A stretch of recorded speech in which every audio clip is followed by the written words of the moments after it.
Would you spend an extra minute after uploading if it guaranteed 1% more views? Sounds tiny, right? But here's the mind-blowing part. Just a 1% improvement compounds into 70% more views over a year. Now imagine this. I'm about to show you 12 simple steps that together boost your reach by 1% each. When they stack together, we're not talking 12% growth. We're talking exponential numbers that will transform your channel. And don't worry, we'll be keeping track of exactly how much time each step takes and the value it adds to your video with this little graphic right here. By the way, hi, my name is Dave, and I have been making content for over 14 years. And this is the type of stuff that I study day in and day out. Let's jump into it. Your videos get buried because YouTube doesn't know exactly what they're about. And while the almighty algorithm has gotten incredibly smart at understanding your content, we still want to give it every possible signal to help it connect your video with the right viewer. YouTube has said that they don't put a lot of weight on tags any longer, but since they're still available, I think we should use them smartly. Also, this will help in so many other ways. More on that in just a bit. So how do you pick the right keywords? If you're watching this video and you don't already have the vidIQ or TubeBuddy plugins installed yet, it's time to get serious. This isn't a sponsorship. You don't need to pay a thing. The free versions are just too valuable to pass up. I've dropped their links in the description. So how do you find the keywords that best fit your content? I have two methods for you. One, look up similar videos and see what tags they're using. With vidIQ or TubeBuddy, you can copy the tags of any video, if they have any. And two, you can drop your script into an AI tool of your choice and ask it for keyword suggestions. These ones are less reliable, but still nice to check. Then it's as simple as using either of these tools to search for the keyword scores, pick the ones with the highest scores that make sense for your content.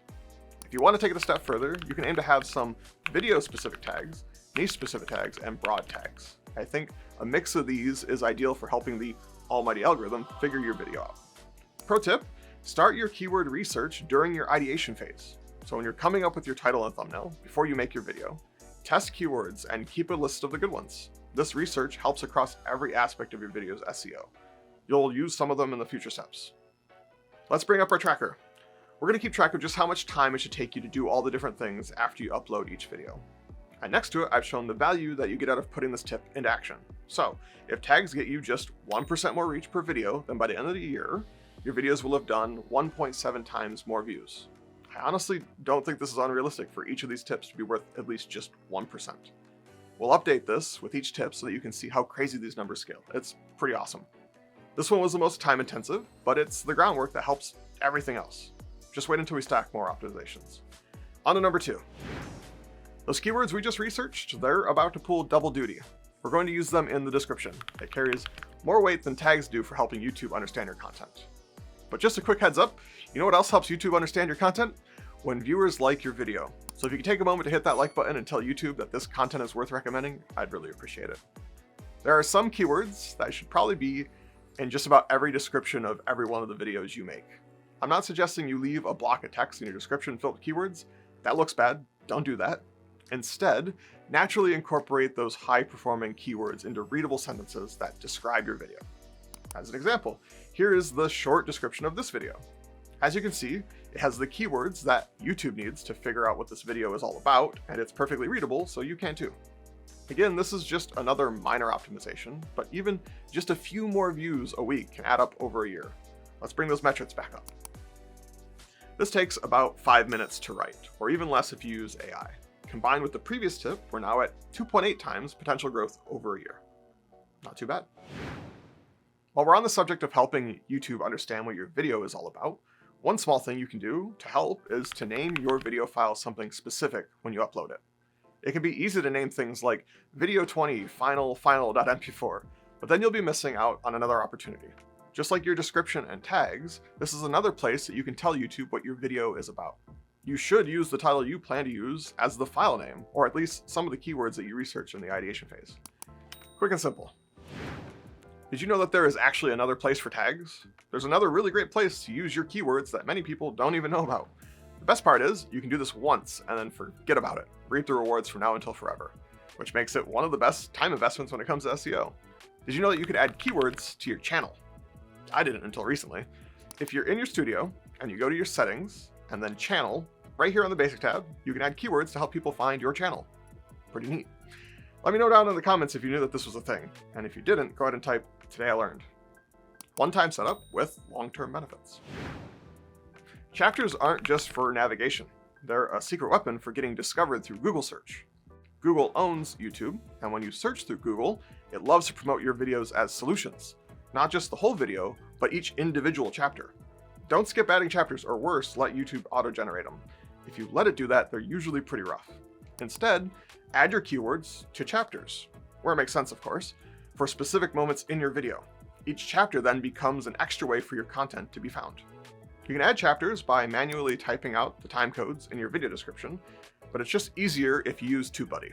Just open the tool, scrub the timeline, click the button, and it adds a timestamp. Just remember, for this to work, the timestamps need to be someplace in your description. This tool will add them there automatically. I like to open up my project in my video editing software, and it helps me to find the spots that I want to add chapters to. Or sometimes I paste my script into an AI and ask it for chapter suggestions. This can be helpful as a starting point. Don't worry about viewers skipping around. Most people only watch 3 minutes of a 10-minute video anyway. Help them find what they're interested in. They'll appreciate it. Just 10 minutes to add proper chapters, and now we're at 12.6 times potential growth. End screens and cards aren't just fancy extras. They're strategic tools, another secret weapon. One of the best things you can do is to give your viewers a reason to watch more of your content. The almighty algorithm loves it when someone watches multiple of your videos in a row. Here's the trick. Don't just recommend any random video at the end. Think about what someone who watched your video all the way through wants to see next.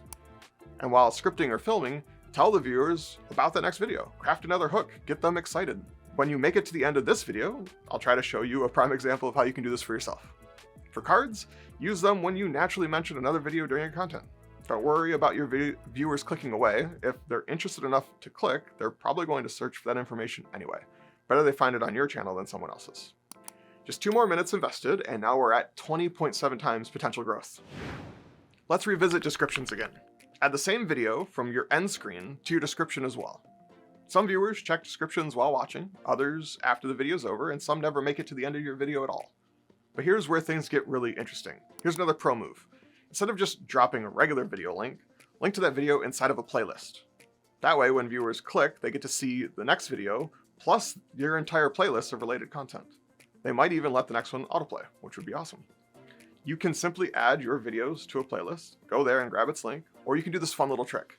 If you go to any of your playlists, there will be a string at the end of the URL that you can copy and add to any video. Look for and list equals and everything that comes after. Copy that, and then you can add it to any video URL. It now acts as if that video is in that playlist. When they click on that link, it will show them with that playlist. This works for videos outside of that playlist as well, even other creators' videos. It's pretty neat. Also, while we're talking about descriptions again, I've seen a lot of people ask if you can or should edit the description days or weeks later. And the answer is yes, I think you should optimize your descriptions later as you learn what works and what doesn't. Just don't get so caught up in optimization that you neglect making new videos. 2 more minutes and a huge jump to 33.7 times potential growth. And we're not done yet. While we're on the subject, I think it's important to put every video into a playlist of some kind. This will come down to your individual content strategy, but even if you're just starting out, you can toss everything into a single playlist. Each playlist is another way for viewers to discover your content, another thing for Google to suggest in search, and more importantly, it's another way to keep people watching. So that's some quick and easy value. Let's do another quick one. Pin comments. It's an extra way for you to grab the attention of your viewers. It's great to spark more engagement, or to remind them of things, or just a personal anecdote. There's no reason not to pin a comment for every video. You can write the comment ahead of time if you'd like. Pro tip, if you run into the issue where you can't comment on your own video before it goes live, set it to unlisted. Then you should be able to make your comment, pin it, and reschedule the video. We're starting to see some exponential growth. Speaking of scheduling, let's talk about when to schedule your videos. vidIQ and TubeBuddy can track when your videos get the most views and suggest optimal posting times. While it's hard to measure the exact impact of this, scheduling your videos for specific times should help. Ideally, you want to upload your video 24 hours before you intend to post, or at least overnight. This gives YouTube time to transcribe your video and to better understand what it's all about. It also gives you time to review it with fresh eyes in case you forgot anything. Just 1 more minute invested, and that brings us to 142 times potential growth. Not bad for just scheduling a video, huh? Now let's talk about the community tab. Don't just announce your video, tell a story behind it, share an interesting screenshot, or turn it into a GIF. Maybe share a blooper that didn't make the final cut, or a surprising fact from your research. Give them a reason to click beyond just, hey, I posted a video. And while I don't have any data to back this up, I'm pretty sure that images and GIFs get more attention than text-only posts. It's like having a thumbnail for your community post. I want to dive deeper into the community tab in the future. I think that this can be a big part of your content strategy in general, and not just for telling people about your videos. But for now, it's an easy thing to do after each upload. Drop a comment down below if you'd like a deep dive on how the community tab can be used to its full potential in the future. 5 more minutes invested and we're at 227 times potential growth. Holy cow, do you remember how the first one was just 1.7x? This is the power of compounding. A/B testing can dramatically boost your click-through rate, but it's a trap for most new creators. It can be a time sink if done wrong. Here's the smart way to approach it. Don't make multiple thumbnails for every video right away. Wait a few days after publishing to see how your video performs. If it's underperforming, then test alternative thumbnails. Testing too early might actually hurt your performance. By being selective, you're using your time where it matters most, and you'll start to notice patterns in what works. I tried a few A/B tests on video release and they hurt more than helped. When you're not getting more than hundreds of views on a video in its first week, I wouldn't suggest doing this on a video's release. You probably won't get enough data and it'll hurt more than it helps. So here's the final value. We've hit 362 times potential growth with just 70 minutes of strategic optimization. Let's put that big value into context. None of these optimizations are game changers on their own. 1% doesn't seem like much, but stack them together, that's where the magic happens. 70 minutes a week for a year and you go from here to here. But, and here's the important thing to remember, you start here. It's not impossible to explode out the gate, but those who do are the exception, and that is the rule. Everything you do is backed by consistency. Post weekly for a year and get better by 1% in every video, and this is not unrealistic. One final bonus tip. If you already have a following on other platforms, let them know about your videos. But, and this is important, if you don't already have a following somewhere else, I don't recommend building that right now. You want to focus on your 2 key platforms, YouTube and your relationship platform, whatever one that is for you. For me, it's my email newsletter. You can sign up for that with the link in the description and get yourself some free stuff while you're at it. And now, as promised, here's my attempt to convince you to continue learning. If that last part about relationship platforms has you confused, I've got a video that breaks this down, exactly why you shouldn't be posting everywhere, but more importantly, it covers how to build a comprehensive content strategy from the ground up that actually works. You can click or tap the screen, or you can find a link to it in the description.